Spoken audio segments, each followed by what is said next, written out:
Hey everyone, this is Pete, and after a nicely positive response to this last time, which I was quite pleased about, here we are again with another issue of Page 6 magazine. This is the second issue from February-March of 1983.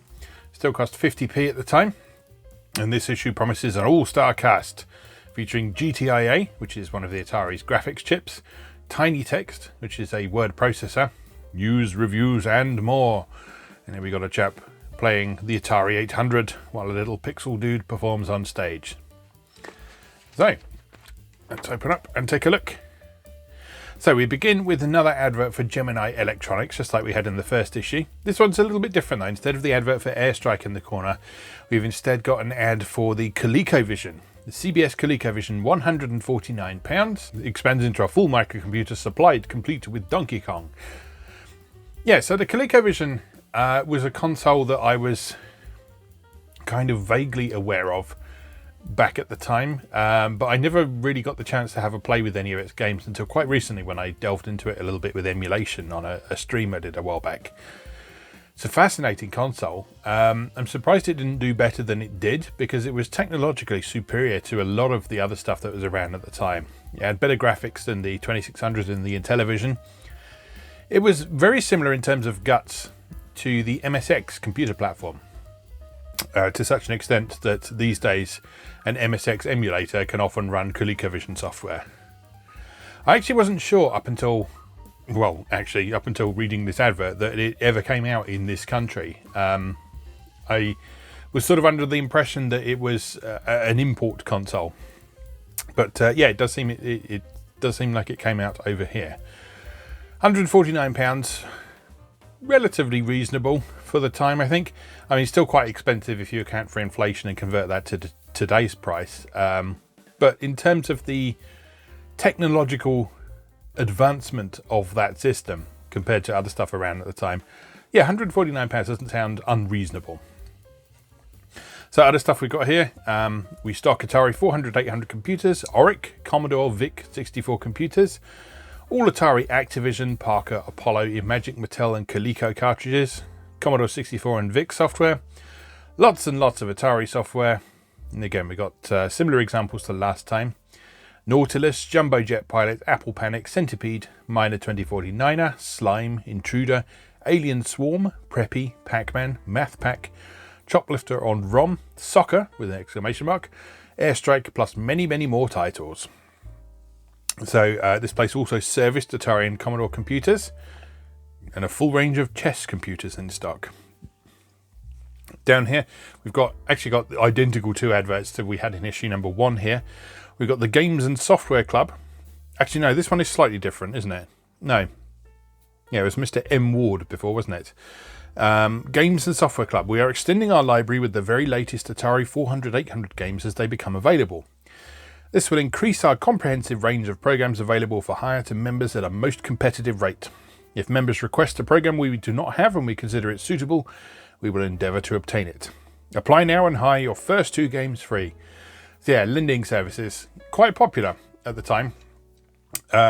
Also, I can't help but wonder if that helped contribute to the widespread piracy problem that was throughout the early home computer eras. But yeah, anyway, this was definitely a thing. You'll see more of these elsewhere in this issue.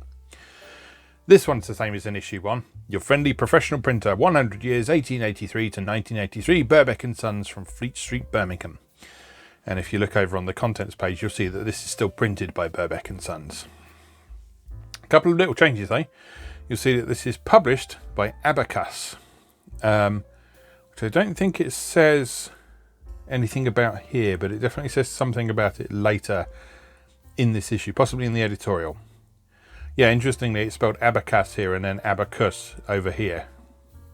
And subscriptions cover 6 issues for £4 in the UK, and they were bi-monthly. So we won't go through the contents now because we're going to go through the whole issue anyway, so let's just move on. Right, here's our editorial from editor Les Ellingham. Well, the response to issue 1 was very gratifying. Thanks to all of those of you who took the time to write in with letters, articles or programs. Keep them coming. My apologies if there have been delays in answering your letters. It has been quite hectic. As stated in issue 1, the magazine was sparked off by the formation of the Birmingham User Group. So this was a group of Atari enthusiasts who gathered together in the Matador pub in the Bullring Centre in Birmingham and decided to launch a magazine instead of do a club newsletter. But the response from outside the group, even from abroad, has been so great that it has been decided that the magazine should be run as an independent entity. Page 6 will keep close ties with Bug, Birmingham User Group, and you will see their page in every issue. But in order to reflect the interest shown from all around the UK, the magazine will now be published by Abacus, there we are, an independent user group, the Around Britain Atari Computer Society. Abacus will be modelled on the independent national BBC user group, Laserbug, in that its prime function will be to publish a magazine which will act as a forum for the exchange of ideas and information. It is hoped that Page 6 will encourage existing user groups and individual users all over the UK and abroad to dig a little more deeply into their Atari computers and share their knowledge so that may all both learn and teach. There is something new to learn each day in the world of Atari. Perhaps with computing you continue to learn forever. Pretty true. I will try to share my enjoyment through the pages of Page 6. Why don't you do likewise? You'll, in the long term, you'll spot a pattern in these editorials by Les, which is that he's constantly struggling to get people to care, basically. And I can't help but feel for him, because having run various communities that were built up around publications and enthusiast groups and so on over the years, it is so difficult to get people to care beyond simply reading the stuff you put out. It is so difficult to get people to want to contribute and to actually participate in the community rather than just sort of passively absorbing the stuff that you give them. And this is something that Les constantly struggles with over the lifespan of Page 6. And you can really feel his frustration come through in these editorial pages. Not so much in this specific one, but even in some of the subsequent issues that are coming up after this one, you'll see a certain degree of frustration on his part as he really cares about and believes in the Atari computers and the community, and that community has lots to offer one another and would really benefit from exchanging ideas and information. But actually getting them to get out of their chairs, write a letter, contribute, talk to one another is the difficult bit. So what can you do? You can help in many ways, even if you're only just beginning. Write into the magazine with any thoughts, send in articles or program listings. If you can't manage that, then just write to the advertisers asking for details of their products, even buy something. We need their support as well. And then he goes on to talk a little bit about Tiny Text, which is featured in this issue. It opens up new horizons for serious use of your Atari at minimal cost. Nothing. Get to grips with it and start sending cassettes to your Atari friends and to Page 6. Some of the people who have phoned or written and have asked whether it is possible for them to be put in touch with other users in their area. If all the Atari user groups could give me details of their activities and meeting places, I will be happy to publish them and hopefully encourage new members. Yeah, this is sort of testament to the relatively small size of the computer enthusiast community at the time this was published, that doing that would have been a practical option. Whereas just a few years later, computer use and video gaming and all that sort of thing exploded in popularity to such a good degree that that sort of thing would no longer have been practical. Anyway, we've got another games library down here. A comprehensive library of cassettes, cartridges and discs, scores of games and adventures, etc. for you to hire for your Atari home computer. All games are originals with full documentation. We guarantee no copied games. However, we do not guarantee that our members won't be copying games for themselves. Okay, so onwards to news for the period. So this issue was February-March 1983, remember. So first news of the Atari 1200 seems to be good news for 800 owners. The only reported improvements so far are that the 1200 has 64K and 4 programmable function keys. I believe the maximum you could put the Atari 800 up to was 48K of RAM with the RAM expansion packs. And the Atari 800 also had 4 function keys, but they weren't programmable. One of the things with what would become the 1200 XL is that they would be programmable and customizable. On the other side of the coin, the 1200 has only 1 cartridge slot and 2 controller ports. So the 800 Definitely the 400, presumably the 800 as well. I'm not super familiar with the 800, but the 400 definitely had 4 controller ports, and the Atari 800 actually had 2 cartridge slots. But interestingly, most of the time only the left cartridge slot was used, and the right cartridge slot was used for a few programs that were, I guess you'd call them resident programs. So you would put something in the right cartridge slot, and that would give the computer access to those programs while you were doing other things. So quite a popular program for use in that right cartridge slot was one called Monkey Wrench that added a bunch of additional utilities and functions to the Atari operating system. When you turned on the computer with that cartridge in the right slot, it didn't sort of boot straight to a program or anything like that, like it does if you put something in the left cartridge slot. Instead, it just provided access to those functions. But there weren't very many right cartridge slot pieces of software for the 800, and so all subsequent Atari models only had the single cartridge slot. This obviously means that Atari have abandoned any plans to bring out software for that second slot, but then there are an awful lot of 800s around, and maybe some enterprising independent software house will bring out a cartridge which will run on the 800 and not the 1200. Now, Les appears to be in favour of that. I think it's Les that's writing this. Generally, anything uncredited in the magazine you can assume is Les. Les seems to be in favour of that, which seems a little bit strange. I mean, yes, it's good that Atari would support its existing systems, but specifically excluding new systems by having stuff that only runs on the older ones seems a little bit strange. But anyway, that was such was the thought of the time. Atari's argument for reducing the number of game controllers seems to be that there is not enough software around that needs to use 4 joysticks. One interesting thought, though, is that several people are beginning to develop printer interfaces that can be easily and cheaply connected to the existing 4 game ports. Could it be that these will not work with only 2 game ports, and you will therefore be forced to buy the 850 interface once again? At something like £200 more for the 1200, one wonders why it is being brought out. But then maybe there is more inside, just like there is more in the 400s and 800s than the manuals would have you believe.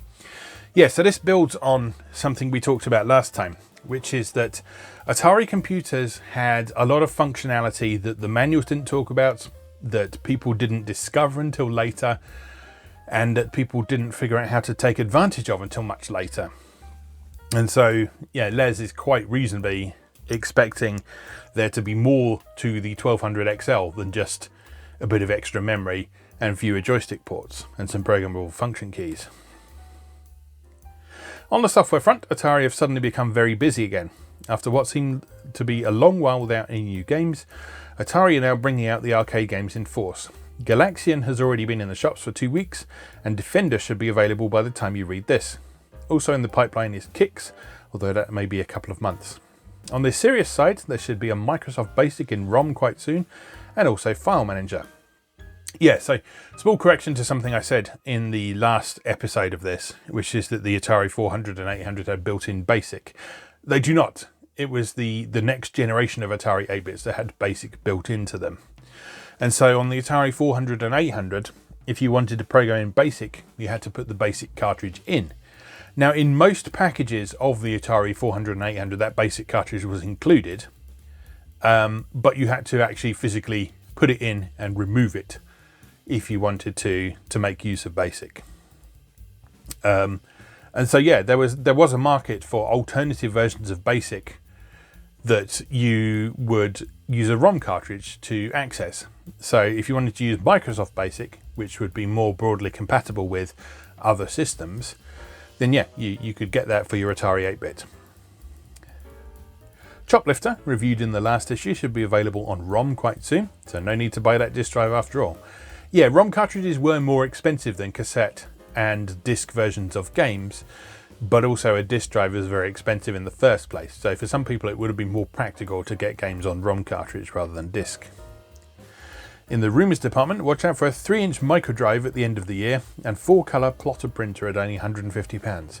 As far as I'm aware, the 3-inch microdrive never happened, but there were all sorts of plotters and printers available for the Atari, both directly from Atari and from third parties that would work either directly with the Atari or through interface systems. Atari have now come closer to sorting out the problems in repair delays by setting up a network of service centres around the UK. Your local retailers should have a leaflet, but if not, phone Atari on Slough, blah blah blah blah blah, for your nearest centre. Don't phone that now, because that's not the area code for Slough anymore, because numbers that start 07 in the UK are mobile numbers. So if you call that number, I don't think there's enough digits there, but yeah, you may end up getting someone's mobile. There's been quite a buzz on the home front now as far as software goes. Apart from the new Adventure International mentioned last issue, so they'd spread to the UK via a retailer. Watch out for UK written software from Liverpool-based Microspot, who hope to bring out a new game each month, and a new series of adventure games from Channel 8 Software. These promise to be of interest to those of you who have not upgraded, being 16K machine code adventures in the Scott Adams style, but written specifically for the Atari and featuring display list interrupts to add a bit more life to the text display. Expected to retail at £14.95, which is actually quite reasonable stuff for software at the time. The new Micronet service, heavily advertised in the computer press, is expected to bring out an Atari-compatible modem soon, but no details yet of what software support can be expected. Yeah, so it might surprise some of you to learn that kind of online functionality and things was being talked about as early as 1983. So obviously networking in kind of the business and military sectors and things had already been a thing for a while. It's where the internet spread from in the first place, the ARPANET and so on. But yeah, going into the history of that is a little bit beyond the scope of this video. But yeah, certainly online services were already starting to be thought about as early as 1983, with modems allowing you to connect your computer to the telephone and dial in to various services and access information. Here we've got a little graphics demo down here. Not sure what this does offhand, but what I'll do is, while I'm talking about it here, I will put up some footage of the results of this demo. So it's a simple GTIA demo, runs in graphics mode 10, and looks like it draws something.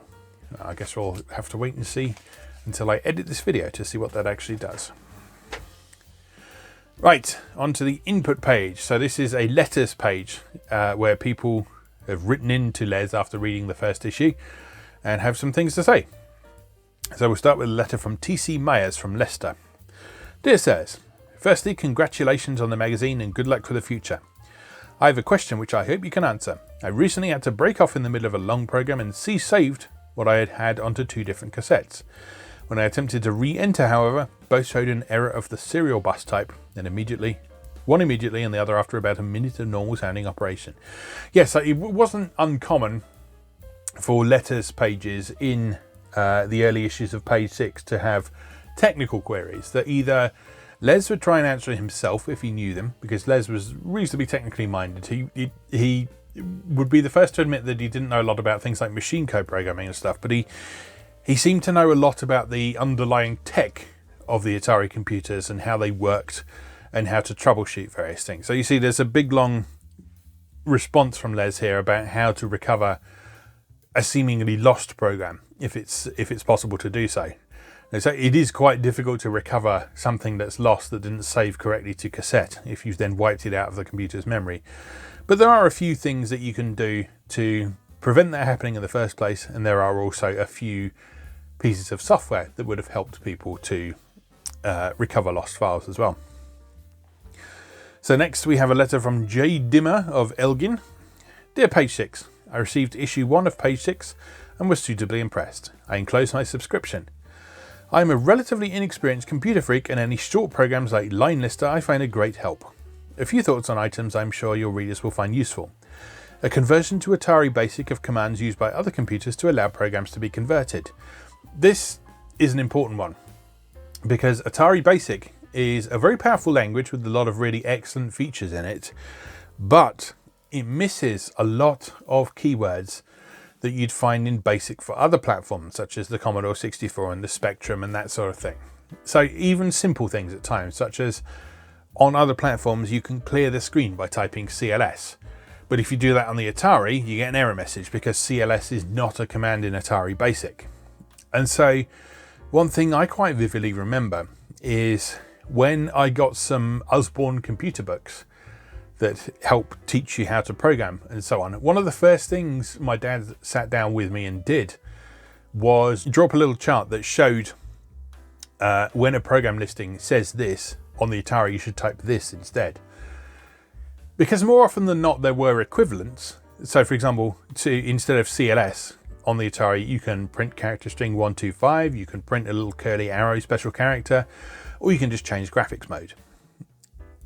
But yeah, that was an important thing to learn when you were starting out on the Atari, because a lot of programming books didn't even mention the Atari 8-bit computers. They focused exclusively on things like the Spectrum, C64, BBC, that sort of thing. Computers that were a little more commonplace, a little more popular, more likely to be found in schools and that sort of thing. And so if you were an Atari user, you had this extra layer of stuff you needed to learn. Useful parts of memory maps for the same purpose. Again, a big part of learning how to program the Atari, and indeed most 8-bit computers at the time, was knowing what registers in memory corresponded to what functions on the computer. So you know that, for example, on the Atari, if you want to turn off the cursor, you poke memory location 752 with 1. If you want to turn off the attract mode, you poke 770, and so on. So a memory map would give you a big master list of all those locations in memory, what they were for, and probably some things you could poke into them to have different effects. Listings of other machines which use the 6502 processor. Yeah, so if you were programming in machine code, programming the 6502 processor that was in the Atari 8-bit computers, it was a little bit more universal than it was for using something like BASIC, although you still had things like the Atari's unique hardware to take into account, its unique graphics chips and so on. So you can't just type in a piece of 6502 machine code for the Commodore 64, for example, and expect it to work out of the box on the Atari. A list of user groups in the UK, a list of useful addresses in the USA, a possible breakdown in variables used in programs to help in understanding what's going on, a suggested reading list of books for novices, fault finding in your programs, and a simple adventure game. Well, not expecting too much. In fact, he says it right here. I realise I'm expecting quite a lot, but these are some of the things that are not covered in the books that I have read, and are the sort of things which most people would like to be able to find easily. Les's response: wow, we will start work on some of these, but this is a user's magazine, so there are a few ideas for readers to submit articles on. Let's hear from you for the benefit of other readers. And finally, a letter from D. Beach of Hull. Dear Page 6, thank you for the first issue of the magazine. It's just what we Atari owners need in this country. If you live somewhere like I do, where the availability of software and accessories is virtually non-existent, a magazine such as yours that keeps you up to date with the latest developments is most welcome. Having to buy programs mail order without seeing them first can sometimes be quite frustrating. Considering the wealth of software available, is it possible for you to squeeze in a few more reviews, please? Yeah, another interesting point here then, I guess, is that people really relied on what we today refer to as brick and mortar stores to learn more about the various pieces of software that are available for their computers, because you would be able to go into a shop, you would be able to ask them to show you a piece of software running, and you would be able to try it out for yourself. Now, this is not really something you can do these days, with the exception of a few special cases like the Apple Store and so on, which still have interactive displays. But even then, you are dependent on them having pre-installed that software on those computers. Whereas if you wanted to try out a piece of software on an Atari computer, for example, it was just a case of putting the cartridge, put in the disc, load it up, and try it. So yeah, a lot of people were very keen to try before they buy back in the day, and we take mail order for granted today, or rather internet ordering, I guess, these days. You buy stuff blind, and even sort of specialist reviews have lessened in importance these days, because people are much more willing to just take a chance on something, either by mail order or by downloading it, or hopefully getting a trial version from the software publisher themselves. Anyway, moving on to the next page, 4 in a row, which is a 16K typing listing by Mike Aston. Pitch your wits against the computer or an opponent in this simple to play but difficult to master game. If you're feeling really lazy, just sit back and watch the computer play itself. The object is simple, just get 4 in a row. That is 4 blocks of your colour, either vertically, horizontally or diagonally, while trying to prevent your opponent from doing the same. Enter each player's name when prompted, or if you wish to play the computer, enter asterisk as the second player. To watch the computer play itself, enter asterisk for each player's name. Good luck. So yeah, this is another basic type-in listing that you would be able to turn on your computer with the basic cartridge in if it was a 400 or 800. And then just type that in, save it to cassette or disc, and then you've got a full game that you can play for yourself. Now this game actually is pretty much entirely written in BASIC, I think, so doesn't look like there's any machine code going on. It continues on page 17, so if we just quickly whiz forward to the end of that listing. Oh yeah, it just finishes down here. Yeah, it doesn't look like there's any real machine code going on there, so it should be fairly easy to follow for most people, which is nice, because although machine code was great and did all sorts of clever things and sped up a lot of functionality on the Atari, it's not something you can follow easily. It's not something you can just look at the data statements and think, oh, that's what that does. Well, I mean, some people probably could, but I couldn't. Let's put it that way. All right, on to the next. So Joysticks, a feature by Jeff Woodward. All you arcade game players out there must agree that a more sensitive joystick would be a boon to our game playing enjoyment. I have found that the standard Atari joystick starts to lose its reaction on certain types of game that requires fast and true responses from the stick. I can bring to mind playing asteroids and pushing the stick forward to fly my spaceship around the screen only to find the time totally out of control or whizzing, or should that be hyper warping, all over the screen. Alternatives that have been introduced up to now I found very much the same. I can think of Listic, which I think would eventually give you Rubik's wrist in 5 easy movements.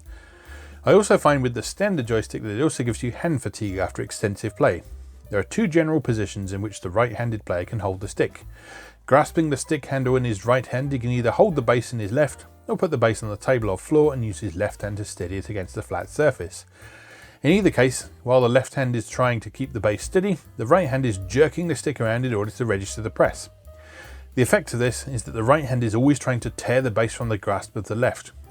Since the right hand has the leverage of the stick working for it, the left must work much harder to steady the base, all the while holding it in an awkward position. The fatigue that results is nature's way of telling you to turn the TV off. Also note that I've been talking about right-handed people only. All you lefties must get to be ambidextrous real quick. Atari never thought of you. Yeah, so fair point. The standard Atari stick had a stick that you would hold in your right hand and an action button that you would press with your left hand.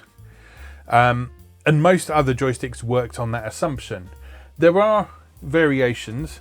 So for example, here we have, this is actually a modern take on it, but there were sticks like this, the Competition Pro. This is a modern USB version of it, but they had buttons on either side, so players of either handedness could use them.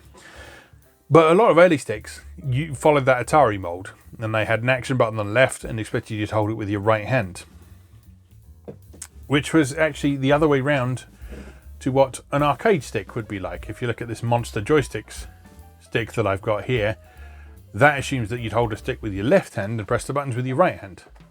So maybe a good option for you left-handers out there, although those weren't available in 1983.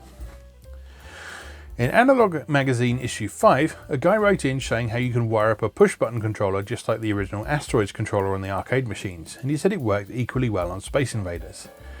The problem is I do not know where you can buy the input plugs, but the rest of the hardware he describes is easily obtainable. Can any reader help?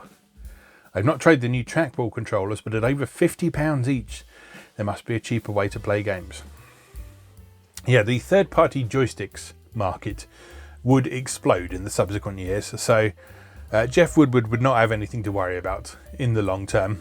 But yes, I guess in the early days it was quite difficult to get a decent joystick that was an improvement on the basic Atari joysticks, which were the same ones you got with the Atari 2600, the VCS.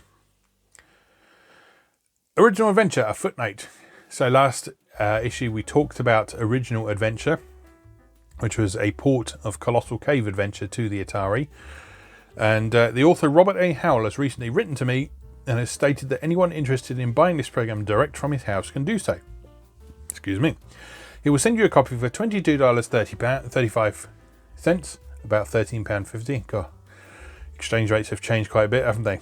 Including airmail postage, if you send him an international money order. His address is somewhere where he probably isn't anymore, so please don't write to him. This is with the 32K tape version. Moving on, changing colours. When you have a long listing to type in, do you get fed up with this standard blue screen and black border with white characters? Well, here are 2 pokes that will change all that. Before you start typing in that magic program, type in direct mode, which means do not use a line number. Poke 710, N, where N represents any number from 0 to 255. This will set the main screen colour to whatever you wish and make the characters anything from black to invisible. Experiment until you find a colour that suits you. Then type poke 712, N, where N is the same number as before for a screen of all the same colour, or some other number for a contrast. No more strain on the eyes. Choose your own favourite colour. Now, Atari Basic also had a set colour command that would do much the same thing, but by poking those 2 locations in memory, you're effectively telling the Atari directly rather than going through Basic. Moving on, we've then got a rather in-depth feature on GTIA modes. So, when the basic manuals were written, the Atari computers were capable of only 9 graphics modes, modes 0 to 8, available directly from Basic. With the introduction of the GTIA, George's Television Interface Adapter chip, to replace the old CTIA chip, the computers now have the added facility of graphics modes 9, 10 and 11. Yeah, so early Atari computers only had this CTIA chip as one of their 2 pieces of graphics hardware, and it was a little bit more limited than GTIA. As the name suggests, it built on the 2600 TIA television interface adapter, but rather than controlling sound like the Atari 2600 chip did, this focused pretty much exclusively on graphics. So this fact is reasonably well publicised, but there's not a lot of literature around to tell you how to use these modes. The objective of this article is to give a brief explanation of the 3 extra graphics modes, what they're capable of, and how to use them. All 3 modes have a resolution of 80 horizontal points, 0 to 79, by 192 vertical points, 0 to 191.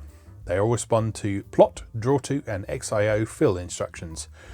Although modes 9 and 11 are relatively straightforward to use, mode 10 is a little bit more tricky. So we won't go through this in complete detail because this is some quite in-depth information on how to tinker with the Atari graphics modes and draw things on screen from Basic. But there are a couple of programs that we can look at here. So program 1 shows the range of luminances available in graphics mode 9. So this is a very simple little program here, which we will quickly show the results of on screen right now.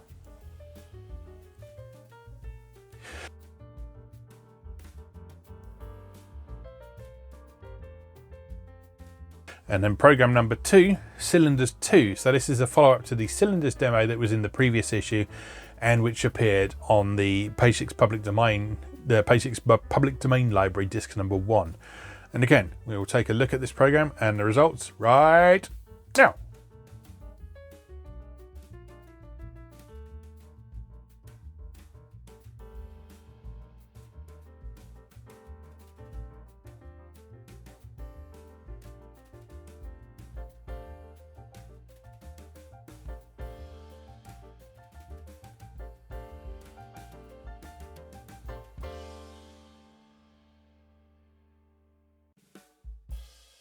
So yeah, we then move on to a brief look at graphics mode 11 and a graphics mode 10. This is the tricky one. Graphics mode 10 is capable of producing 9 colours on screen at the same time, each at a different luminance. Unfortunately, not all of these colours can be called directly from Basic by the colour and set colour commands. And in order to use the full colour capabilities, you need to be familiar with how the set colour command works within the colour register. So then we have some rather in-depth information on how to use all of those colours on screen. And because the colour and set colour commands work on the assumption that you're just using a few colours in most cases. Set colour only works with 4 registers, for example. I beg your pardon, 5 registers, 0 to 4. But yeah, again, we won't go too much in depth on that now. We will have a more in-depth look at this though. which is Astro Chase, a 32K game for disc and cassette for one player. Now what I'll do is I will read this full review, and I will put some footage of this game on in the background so you can see how it goes, because this is a really cool game actually from the early days of Atari, and it's actually not one that we've covered on Atari A to Z previously either. So let's take a look. Fernando Herrera was the first winner of Atari's annual Star Award for a program he wrote for his little boy called My First Alphabet. Most of you will have heard of the program, don't think I have actually, but many will not have seen it, as it is only available on disc due to the fact that it has to access a large number of pictures throughout the program. Yeah, we talked a little bit about this last time. Disk drives were very useful for their random access ability. So cassettes were great for loading things that the computer could fit in memory all at once, but disk drives were much better for anything that had graphics or too much text to fit in memory at once. And so this My First Alphabet program would have loaded the programs from disk as they were needed rather than loading them all into memory at once. The idea is very simple. Just show the letters of the alphabet accompanied by pictures which represent these letters. Sounds as if anyone can do it, doesn't it? The secret of Mr. Herrera's success is through an exceptional talent for graphic composition and a skillful mind in structuring the program to achieve the desired result. With his $25,000 prize in his pocket, Fernando promptly set up First Star Software Incorporated and took a crash course in machine language. Now, writing an alphabet program out of love for his son is one thing, but to write a successful arcade game to launch a new company is surely something else. Does he succeed? Take a look at Astro Chase and you will find that the answer is an unqualified yes. The scenario is that the Megard Empire has surrounded the Earth with a force field and placed pulsating mega mines which are slowly advancing on the Earth. Your mission is to destroy all the mines while fighting off the Megard saucers. Sound familiar? Sounds just like the sort of blurb that poor programmers use to dress up their latest Space Invader variation, but Astro Chase is very different. It begins with an excellent blast-off animation to take you into space, from where you see the Earth, complete with a map of North and South America, surrounded by various other planets. You can't see the force field, but it is there preventing you from straying too far. There are 8 types of enemy fighters at the various levels, but your real task is to destroy 16 mines which are slowly but surely making their way towards Earth. Fernando has invented something he calls the single thrust propulsion, which means that you can set your craft in motion and it will carry on in that direction while you fire in any direction around you. It takes some getting used to, but it's a great joy once you get it right. Each of your craft will use up energy, but there are energy posts at the limits of the available universe if you can get to them, and shield bases to give you up to 10 seconds of protection from enemy fire. The enemy sources are not too difficult to destroy, but the real problem is bumping into a hot star while being pursued. These are tiny pinpoints which don't do you any damage as such, but which you can get stuck on and so destroyed by a pursuing enemy craft. The graphics on this are quite stunning, but Fernando has gone much further and crafted a game in which he appears to have thought of everything. There are 34 levels, but if you are good you can start at any level up to 24. So as not to spoil the fun, the higher levels can only be obtained by completing level 24. The best feature to my mind, however, and what sets this apart as an exceptional arcade game, is that every 4 levels you come back to Earth for a rest, and each time can enjoy an animation sequence, which adds a little more to the previous one. I get bored with arcade games which just give you points and more points, but finding out what the next animation sequence is going to be has got me absolutely hooked. I've only made it to level 20, and I fear that I will not improve, so if somebody gets up to the master levels, let me know what happens. The game has excellent graphics, scrolls, has music which automatically turns itself down when you are fighting, or which can be turned off, and surely marks a big step forward in game design. First Star Software has set itself a big task to follow this, but if they can do it, they stand a chance of becoming the Atari software house to avidly watch in the future. Now, First Star Software became pretty big because they released some excellent games like Boulder Dash, Spy vs Spy, and a bunch of other things as well. So yeah, they very much succeeded in building on that initial success from Astro Chase, but this is where First Star Software came from, which is very cool. Moving on to the next page, City Circles from Mike Aston. Explore the Atari display lists with this shape-changing program. Here's how it works, and then he goes on to explain how the program works. So display list is basically a program that runs in the Atari that defines how the screen is laid out.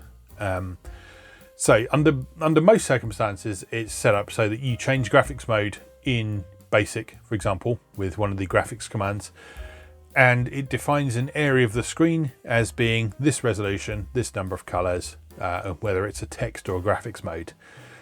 By modifying the display list, you can display more than one graphics mode on screen at once. And so Mike's program here is a demonstration of what you can do with the display list to do all sorts of interesting things. So what we'll do is we'll have a look at this program and we'll see what it outputs in now.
And then we continue with the GTIA article here, which we'll leave for now because it's complicated and I'm not entirely sure I understand it.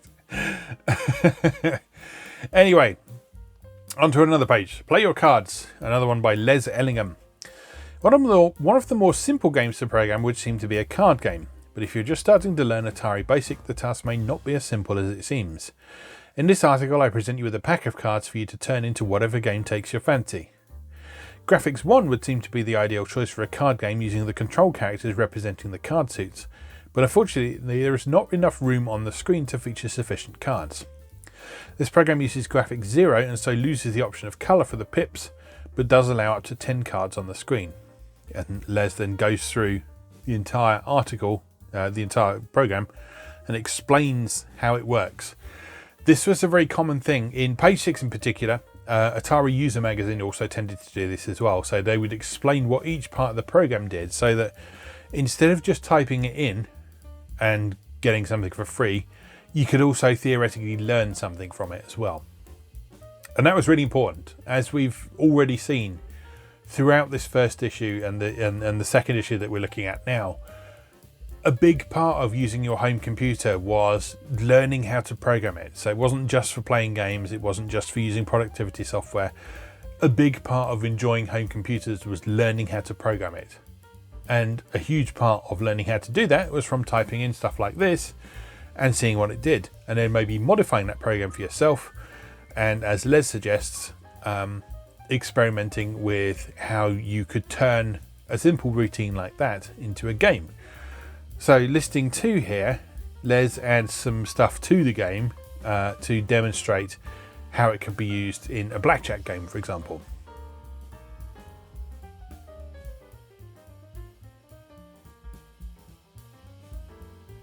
Can you write an article, send a program, copy date 25th March? So again, you're basically begging for contributions, because Les was really enthusiastic about this magazine, but he couldn't do it by himself. He was doing a lot of it by himself, as you've probably seen so far, but he couldn't do the whole thing by himself, especially not if he wanted it to grow. And grow it did, thankfully, by the contributions of others. So, GTIA text window. One slight disadvantage of the GTIA graphics modes 9, 10 and 11 is you can't easily mix text with your graphics displays. With this short program, you can now add a standard text window to these modes. Most of what is happening is shown in the rem statements, so rem for a remark, and you should be able to quite easily build up your own programs incorporating these routines. Yes, so a lot of the Atari's graphics modes had the main screen covering sort of the upper 2/3 of the screen, and then a small graphics 0 type graphics window, the text window at the bottom.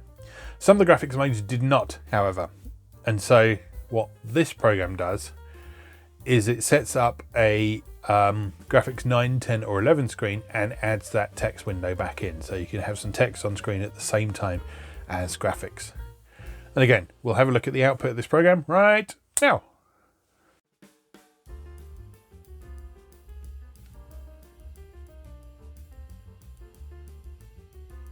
Moving on to some product reviews. So first up, we got the Victagraph plot window. While the Atari is capable of excellent graphics displays in mode 7 or 8, there is no denying that it is a laborious task to get a picture from paper to screen.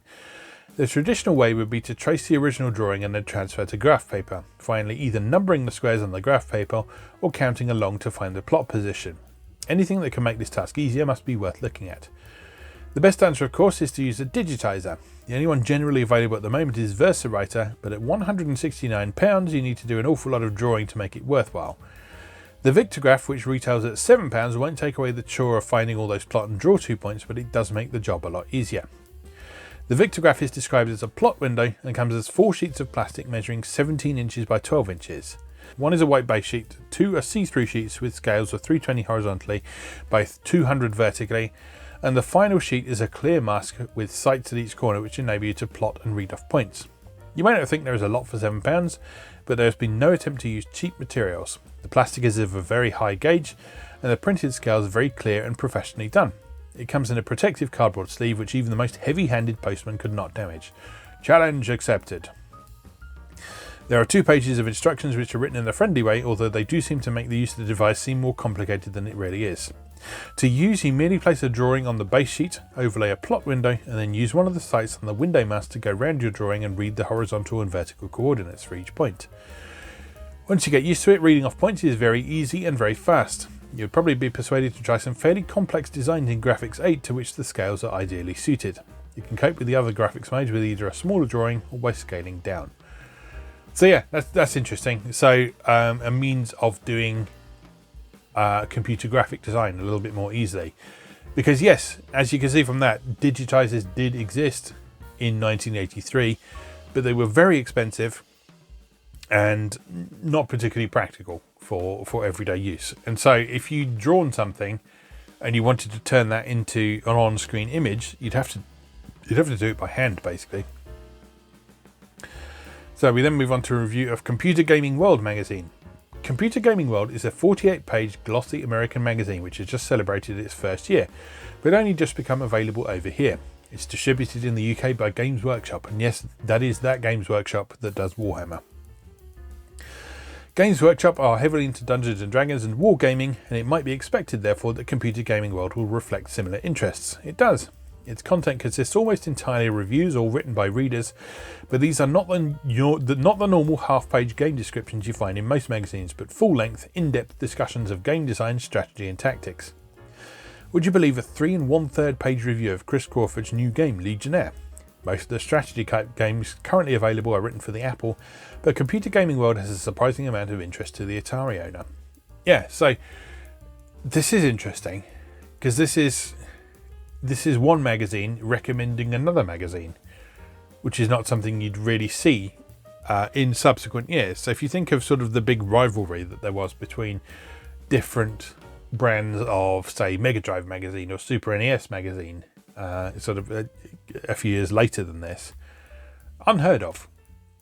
But back at this point in computing history, it was not unusual for one magazine to say, hey, if you enjoy what we do, here's a bunch of other stuff you might want to read as well. Because ultimately, giving people more stuff to read only benefits everyone. It gives people more knowledge, gives people more understanding of the thing that they're into, and yeah, it benefits everyone. So I thought that's quite interesting to see. Moving on, another program, Disk Directory. One of the most common uses of DOS on your disks is to obtain a directory of the contents. So, yeah, most people, when they hear DOS, they think MS-DOS, which was a complete operating system for PC computers. But on the Atari, DOS still stood for Disk Operating System, but it was something that you loaded from disk, and it sat in memory, and you called it when you needed it. And it allowed you to do things like list directories, load files, save files, unlock and lock files, copy things, that sort of thing. So it did all the things that you would expect from a DOS. But the slightly inconvenient thing is that when you called it from BASIC, unless you were using some fancy tech that required a bit more memory, like a RAM disk, you would lose your basic program if you went into DOS. So you'd have to save it first, go into DOS, get your disk directory, go back, load your basic program back up again. And it was quite cumbersome. And so this little program here allowed you to basically use the disk directory function of DOS from basic instead of having to go into DOS. So not sure that this will give a particularly exciting output, but we will have a quick look now. And onward, that's just the end of the 4 in a row program. Let's continue. So then on to Tiny Text by Stan Ockers, who we've come across quite frequently on various Atari related series on this channel. Master of public domain software. And what he's done here rather than writing a game is he's written a word processor. So we won't go through all of this because it's just in-depth information on how to use it. But yeah, this is a full-on word processor written in BASIC. And it's not a very long listing either. And so it was designed to be a simple, easy means for people to get productive with their Atari and be able to distribute text files from one person to another using cassette, primarily. I think it does support disk as well, but a lot of people are still using cassettes at this point in computing history. So, in fact, Page 6 published this specifically as a means of encouraging people to contribute their own articles and software. Because the other alternative for that was people to print stuff out, which required them to have a printer, which was a significant financial outlay at the time. Also find some other means of distributing it. So this was as good a means as any. Got an ad for a full function typewriter type keyboard for the Atari 400. This was a really popular upgrade for the 400 because the 400 had a flat membrane type keyboard that was really horrible to use, especially if you wanted to do any sort of complicated typing, such as, pretty much anything. So programming on the 400 was a bit cumbersome. Word processing on the 400 was a bit cumbersome. So one of the most popular upgrades for it was to replace that entire membrane keyboard with a set of typewriter keys. So you had a proper keyboard then with actual tactile feedback. And that would set you back £58 from this particular company here, Blaby Video and Computer Games. And they also sold the 32K and 48K RAM packs for the Atari 800. Then we have a user group section. Page 6 will try and promote user groups in the UK if club secretaries will send in details. If you're new to Atari computing, then the best way to learn is to meet other folks who have the same interests. Whether you're an expert or a complete novice, any of the groups below will welcome you at the next meeting. So we've got from Merseyside, who met at the Bradford Hotel in Liverpool. We've got the Preston Atari computer enthusiasts who met at the Knights of St Columbia, presumably a pub. And Edinburgh Lothians Atari user group who met at the Aston Hotel in Edinburgh. Okay, we're then on to some software reviews, or specifically game reviews. And again, I'll read these out in full and put some footage of these back in the background. We've seen some of these previously, but a couple of them we haven't. So we'll just go through them. So we begin with Stratos, which is published by Adventure International on a 16K cassette or 32K disc. Normally the disparity in memory requirements there is because the disc version required a bit of memory to put DOS in there as well. And so, yeah, you'd often find that disc versions required more memory than cassette versions. Stratos makes no pretensions. It is definitely an arcade game. It even starts with a request for you to insert coin or press start. Perhaps you put the coins in that mysterious right-hand slot on the 800. Stratos is played on a single screen where you have a city which is defended by a force field beamed overhead from towers at either side of the screen. At the base of each tower are land-based guns which can be aimed at attacking enemies with a floating sight.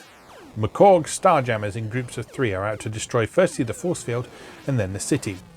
The two guns fire together and the resulting energy collides at the point of your aim and spills out to destroy your enemy. This effect diminishes, however, as the enemy begin to destroy the power towers inside a city. The game plays well and is not too difficult, at least at a novice difficulty, and it has a few nice touches such as the ability to change the background and city colours to any colours of your choice, from restful to glaring. There is a continuous sound of the force field being generated, but if this begins to fray your nerves you can change the pitch to a more restful level. There are 1 or 2 player options and a high score feature, as well as 2 skill levels. There is also a repair saucer with the ability to patch up the force field during pauses in play, though when these occur I am not sure. When the enemy stops attacking, you're faced with a meteor shower. For an arcade game which runs on 16K cassette, Stratos is pretty good, although the more advanced gamer may find it a bit too easy, unless there is something more lurking at the higher score levels. There are no levels as such. The scoring is along the lines of the popular arcade games in that you score bonus points at the end of each wave and get a bonus saucer at 20,000 points. Another good quality arcade game, but with a slight difference, and well worth a try. Yeah, I'd agree, Stratos is a good game. It's one that I liked a lot back in the day, and I've revisited it recently and it's still a lot of fun. So if you like games vaguely in the mould of Missile Command but which do things a little bit differently, definitely give that one a go. Next we have Preppie, again from Adventure International, again on 16K cassette or 32K disc. Preppie is probably quite well known by now, but deserves a mention as it has some of the best graphics and sound of all the Atari games developed so far. Make that all the computer games developed so far, because no other home computer can come near achieving the capability of the Atari, and this game proves it. Preppie is like Frogger, in that you have to get your Preppie, American for schoolboy, which is not quite accurate, but it'll do for a definition in the UK in 1983, across the golf course with assorted mowers, tractors and golf buggies, and then across a river with boats, logs and alligators. In this game, however, you must retrieve golf balls and make it back again. The game is not too difficult to play. I scored over 12,000 points on the first try, and it's probably ideally suited to children, even if they just watch you play. The graphics and the music will keep them enthralled, and there will be howls of laughter when the Preppie falls in the river or gets squashed by a golf cart. The game obviously gets more difficult as you go through the levels, but is probably one which you could actually master. Even level 10 is not that difficult, but then I have discovered a way of jumping straight to level 10 and starting with 5 men instead of 3. Any offers? If you have a young family, this game is ideal. The instructions include a 5-page story introduction, and even if the young ones can't get very far in playing, they will love watching. Yeah, again, Preppie, excellent game from the early days of the Atari. Well worth playing. Beautifully presented, lots of colours on screen, very colourful, lovely background music. Yeah, not much more to say really. It's an excellent game, well worth playing. Then we have Sea Dragon, again from Adventure International, 16K cassette, 32K disc. What about an arcade style game that is nice and relaxing instead of having you jumping out of your seat? At first sight, Sea Dragon appears to be just the thing. Sea Dragon is actually by the same guy as Preppie. Interesting note. Your submarine glides slowly along and you can dive or surface at realistically slow speeds, all the while accompanied by the soporific deep bleep of the radar. All you need to do in the game is to shoot mines which are either tethered or on the seabed, and then negotiate some underground passages. Great, I thought, no more ending up a nervous wreck after fighting off the first horde of aliens. Wrong, there are no aliens, but Sea Dragon turns out to be just as nerve-wracking to play as all the best arcade games. The problem is, believe it or not, the very slowness of the game. The mines on the seabed break loose at random and float upwards. Unless you've anticipated them and have time to fall back, you are stuck trying to slowly back away while knowing you're not going to make it. Negotiating the underground passages is difficult as there's very little room, and rising vertically takes some control as the screen is scrolling at a constant rate. You have to both go up and backwards at the same time to avoid deadly contact with the walls. Farther on into the game, the passages get narrower, the mines more frequent, and ships above drop depth charges. Oh, and by the way, there are super shooters protecting some of the passages, and force fields protecting the mastermind. And you can run out of air if you don't surface regularly. I started off thinking this is a very easy game, got fed up with it when I found out how hard it is, but now that I've managed to negotiate some of the passages, have become quite addicted. One minor criticism is that the high score feature is set at 5,000 before you start the game, and it takes a long while before you'll have your scores registered. Yeah, Sea Dragon. A game that I wasn't a huge fan of back in the day, but which I've revisited recently and I really, really like now. As presumably this is Les again. I don't think it says in the contents who wrote this section. Reviews. No, it doesn't say. So I'm going to presume Les again. Yeah, the slow pace of Sea Dragon is really, really interesting because it definitely makes it stand out against other games. Very good. Oh, it says Mike Reynolds-Jones down here. So I guess Mike Reynolds-Jones wrote the reviews. Okay, so finally then we have Shamus, which we've previously seen on Atari A to Z. Again, a 16K cassette or 32K disc, this time from Synapse Software. I sat back, covered in perspiration, nails bitten to the quick, and a feeling in the pit of my stomach that is indescribable. My name is Shamus, and I've just returned from the latest attempt to trap that evil creature, the Shadow, in his lair. He lives 4 levels down inside an underground hideaway. Each level can only be reached by obtaining coloured keys to fit the matching locks. As I ventured along passageways and through rooms, the guardians of the Shadow attempted to kill me. They come in many guises and are deadly. The first level contains 37 rooms and passages, each one different from the last. The walls are electrified and contact means certain death. Right, I feel better now. One more try. Shamus is one of the best programs to come from Synapse, using all the best in sound and graphics your Atari can offer. Yeah, Shamus, fantastic game. Fantastic, really, really good game. Highly recommended. Okay, nearly there. Getting started with Les Ellingham. It is quite often that the small things that can make an ordinary program a little bit more special. If you take care in the presentation of your program, including such things as titles and instructions, you will end up with a program which will impress people from the start. Here are a couple of simple routines to add life to the beginning of your programs. Listing 1 for graphic 0 simply pokes the character base register at location 755 with a 1 which makes all inverse characters disappear. So here's that listing. We will show that now. Listing 2 works in graphics 1 or 2 and simply cycles the inverse characters through the colours available. Location 710 controls the colour value of inverse uppercase letters in these modes. Again, we will have a look at that right now. And listing 3 runs through a string and makes each character inverse, which in graphics 1 and 2 simply changes the colour of the characters. Try adding some sound to this routine. Again, we will see now.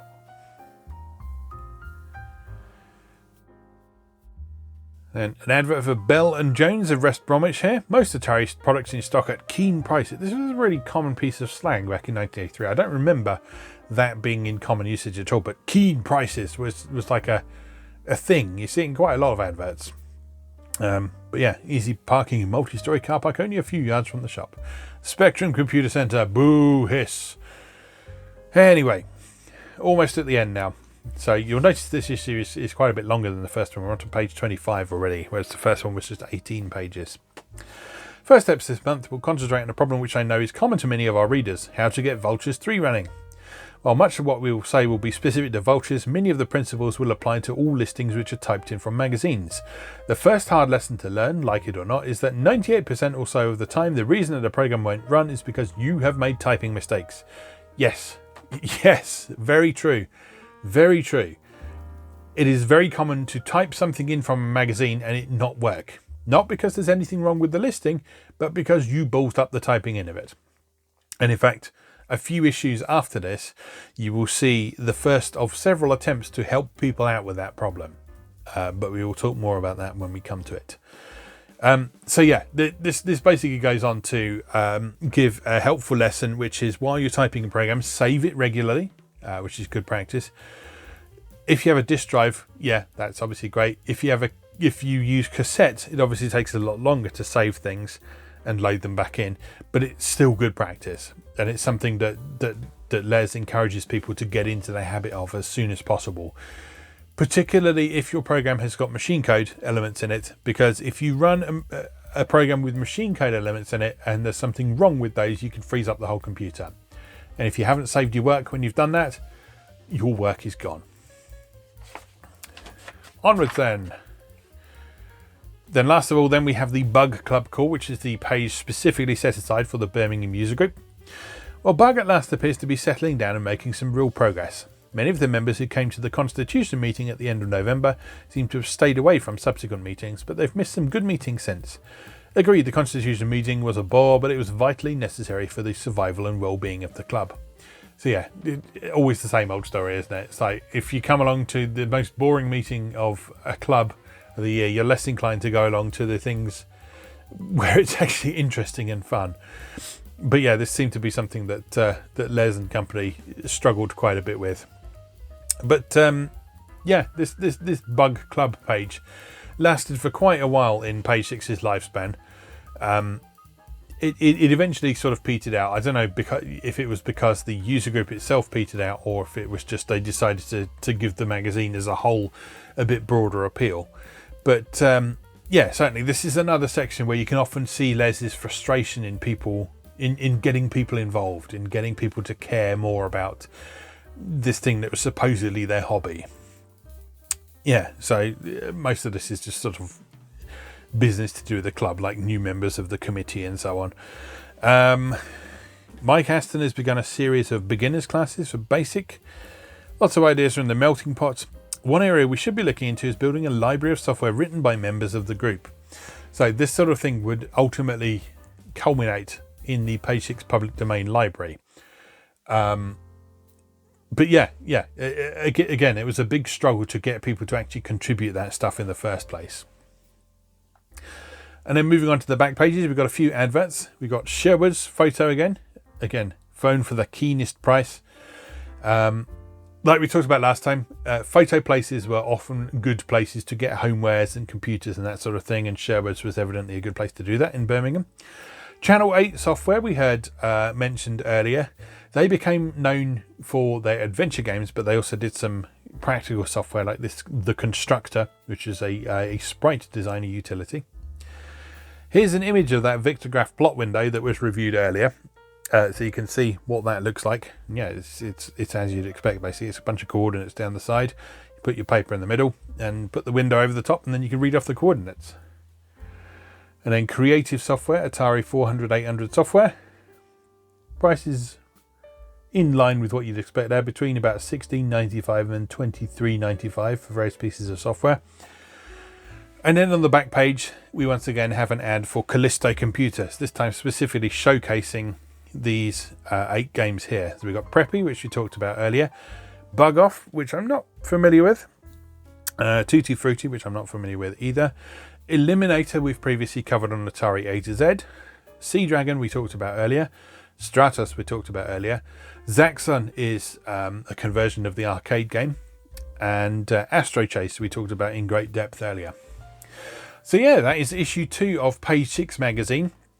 So for now, it just remains for me to say, as always, thank you very much for watching, and I'll see you again next time.